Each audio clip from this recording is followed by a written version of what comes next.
Tag-ulan. Araw-araw mamasa-masa ang panahon, tag-ulan. Okay. Pero actually, sweet talaga yon. Yung ipinagluluto ka ng boyfriend. Lalo na kung yung boyfriend mo naman, hindi niya ugali talagang nagluluto. Yes, effort. Effort yun, di ba? Kasi may di ba, may mga boyfriend na, ay, lagi niya ako niluluto. Kasi naman yung jowa mo, chef. Oh, yes. Yung jowa mo kasi cook. At saka lagi niya ako dinadalan pa, ang laki ng dighay nung ano mo. Ba't nandiyan si Nabatter MC? ka ba? MC!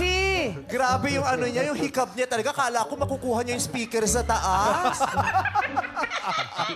Meding, pakitsaga ko napunit yung bunganga nito. Sabi, at saka yung tumitik muna siya sa akin, paangat. Kala ko kakainin niya ako. Yung pala, studio kakainin niya. Ano ginawa niya?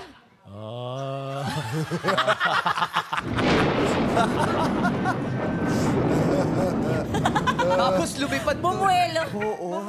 Hayaan mo na. Kakainin niya ako. Yung pala, yung studio yung kakainin. Hayaan mo na maaga gumising yan para manood ng Showtime. First nagising time? naman. Nagising naman First time sa Showtime? Oh. Nasa antok na antok ka, di ba? Jet lag kasi. New jet lag lang. Tulog na.